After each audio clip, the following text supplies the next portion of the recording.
a natural resource. You who feels like the best version of herself at sunset, when the air is crackling and the dirt's between your toes.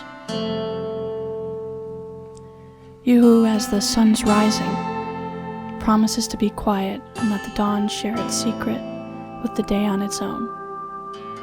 You who at high noon have almost but not quite dared the sun to burn your skin, imagining the cracked patch in the leather it would someday become. Signs of a life outside. But you know better than that to dare the sun anything. You have pulled on crusty socks unceremoniously and brushed off those who notice.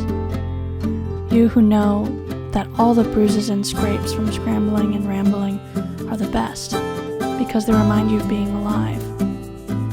Someone may even point it out. How'd you do that? And you shrug your shoulders, because you honestly don't know. You who have shed tears on the trail without really knowing why. You who look at the mountains and think they must know everything about you. And you who look at the sea and are sure that it doesn't care about you at all. You who have surprised yourself by falling behind the group, and you who have surprised yourself by charging ahead.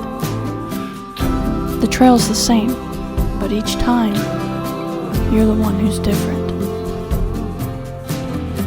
You who, however gracefully, made it. Sometimes it's ugly, sometimes you move across the water or rock and have never felt lighter.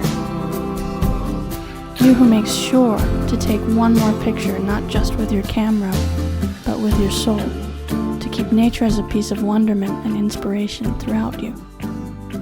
You who have found your remedy, you lucky girl. You who portrays the beauty of the rock through words and picture, even when the journey is unfavorable. You, a natural resource, supplied by nature, and made up of it too. I'm proud of you.